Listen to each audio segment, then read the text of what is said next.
என் செல்ல கண்மணிகள்,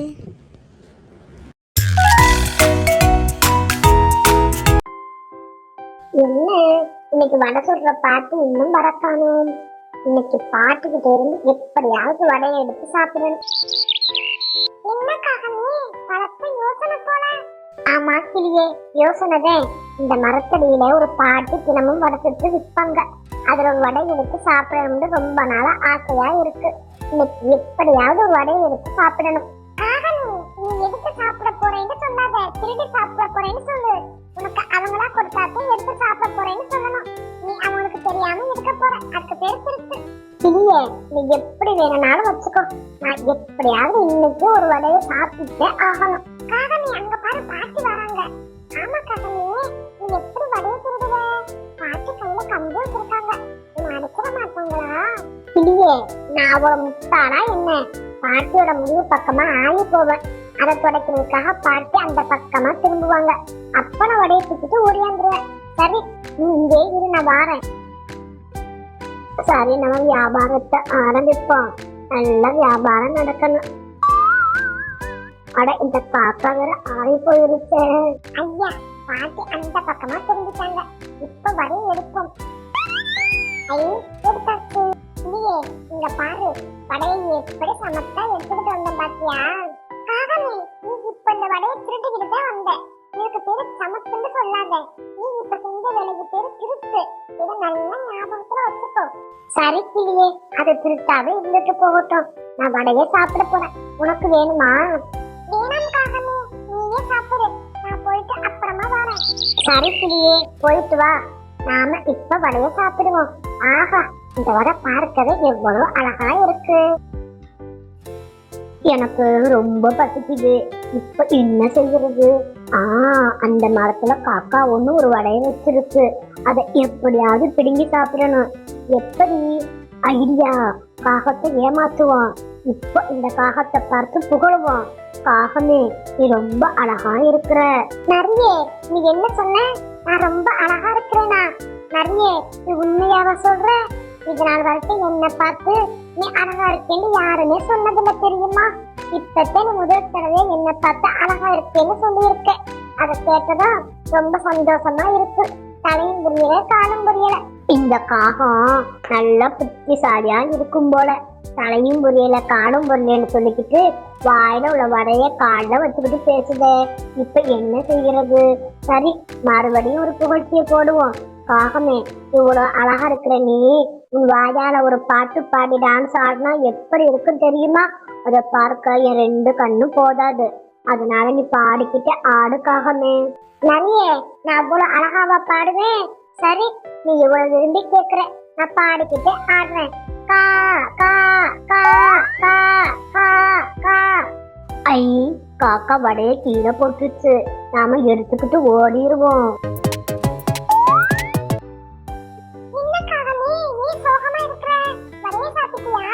இன்னைக்குள்ளே கை கேட்டுனது வாய் கேட்காம போச்சு. என்ன காகமே, என்னாச்சு? நீ வடையை சாப்பிடலையா? இன்னைக்குள்ளே நரியோட புகழ்ச்சிக்கு பயங்கின வடை போச்சு. இனிமே யாரும் நம்மளை புகழ்ந்தாலும் அதை நம்ப கூடாது. நம்மளை ஏமாத்துறதுக்கு புகழ்றாங்கன்னு தெரிஞ்சுக்கிட்டேன். புகழ்ச்சிங்கிறது பல வகை இருக்கு. நம்மள ஒருத்தர் புகழும் போது அதை நாம அழகா ஈஸியா கண்டுபிடிச்சிடலாம். இல்லையே, நீ சொல்றது உண்மையா? அப்படின்னா நம்மளை ஏமாத்துறதுக்கு புகழ்றாங்கன்னு உண்மையிலேயே புகழ்றாங்கன்னு எப்படி கண்டுபிடிக்கிறது? அது ரொம்ப ஈஸி. இப்போ நான் எந்த ஒரு வீரத்தேமான செயலும் செய்யல, பெரிய அளவுல யாருக்குமே நல்லது எதுவும் பண்ணல. அப்படி இருந்தா என்ன ஒருத்தர் புகழ்றாங்கன்னா நிச்சயமா என்கிட்ட எதையும் எதிர்பார்க்கறாங்க, என்னை ஏமாத்த போறாங்கன்னு அர்த்தம். இதை புரிஞ்சுக்கிட்டு நாம ஏமாறாம, எந்த ஒரு கஷ்டத்தையும் மாட்டிக்காம, அவளோட புகழ்ச்சிக்கு மயங்காம கவனமா அதிலிருந்து விலகிடணும். ஆமா கிளியே, எனக்கு இப்ப நல்லா புரிஞ்சு போச்சு. அடுத்த மற்ற புகழ்ச்சிக்கு மயங்க கூடாது. அடுத்த வகை சொல்லு. காகமே, இப்ப நான் உண்மையிலே பல நல்ல விஷயம் நிறைய செய்து, அதனால யாராவது ஒருத்தருக்கு நன்மையான விஷயம் நடந்து அவங்க சந்தோஷப்பட்டு மனசார நம்மளை புகழ்ந்தாங்கன்னா, பாராட்டினா அதை நம்ம ஏற்றுக்கிடணும். ஏற்றுக்கிட்டு இன்னும் பல நல்ல விஷயம் நிறைய செய்ய நாம அதிகமா பாடுபடணும். அது நமக்கு தூண்டுகோலா இருக்கும். இல்லையே, இந்த புகழ்ச்சியில இவ்வளவு விஷயம் இருக்கா? காகமே, ஆரோக்கியமான புகழ்ச்சியை பாராட்ட பல நல்ல செயல் செய்வதற்கு நமக்கு ஒரு தூண்டுகோலா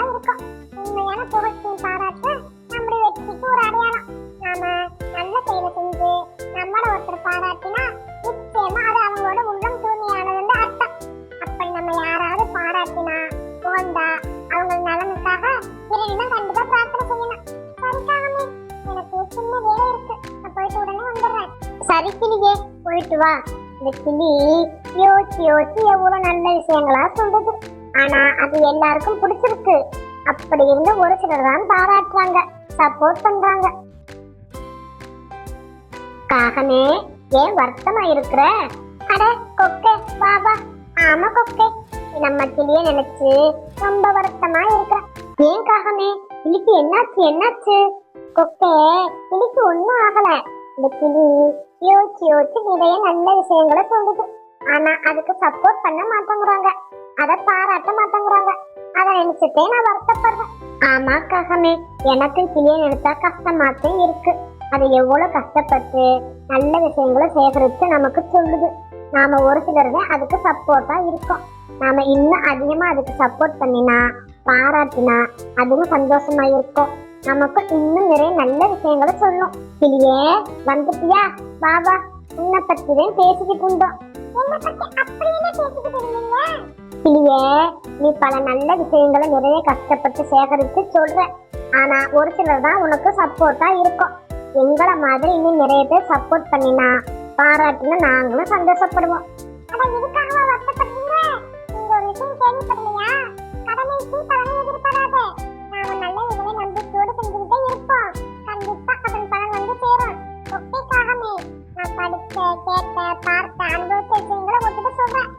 என்னோட கடமையா கூட நினைக்கிறேன். அதை நீங்க காது கொடுத்து கேட்கறீங்களே, அதுக்கு நான் என்னோட 1000 நன்றியை தெரிவிச்சுக்கிறேன். இல்லையே, உன்னை நினைச்சா எங்களுக்கு ரொம்ப பெருமையா இருக்கு. நாங்க என்னைக்குமே உன்னோட ஃப்ரெண்டா இருக்கணும்னு ஆசைப்படுறோம். தாராளமா கொக்கே, இன்னொரு விஷயம், நான் சொல்ற விஷயங்கள்ல குறைகள் இருந்தா சுட்டி காட்டுங்க. அதை உங்களோட பொண்ணான கருத்துக்களை ஏற்றுக்கிறேன். அந்த குறைகளை திருத்திக்கிறேன். நிறைவா இருந்தாலும் அதையும் எனக்கு தெரியுங்க. இன்னும் நிறைவான விஷயங்களை கொண்டு வர முயற்சி செய்யறேன். எனக்கு சப்போர்ட்டா இருக்கிறவங்க எல்லாருக்காகவும் நான் என் நேரம் இறைவன்கிட்ட பிரார்த்தனை செய்துக்கிட்டு இருக்கிறேன். உங்க எல்லாருக்கும் இறைவன் உலகில் உள்ள அனைத்து சந்தோஷங்களையும் தரணும்னு வேண்டேன். இது என் இல்லத்தின் ஆழ்மனையில் உள்ள உண்மையான வேண்டுதல். சரி, நான் போயிட்டு வரேன். பாய் பாய். என் செல்லக்கண்மணிகள் அனைவருக்கும் இந்த பாட்டின் கதை பிடிச்சிருக்குன்னு நினைக்கிறேன். இந்த பாட்டின் கதையை நிறைய கேட்கணும்னா லைக் பண்ணுங்கள், சப்ஸ்கிரைப் பண்ணுங்கள். என் செல்ல கண்மணிகள் அனைவரும் நலமாய் வாழ இறைவனிடம் வேண்டுகிறேன்.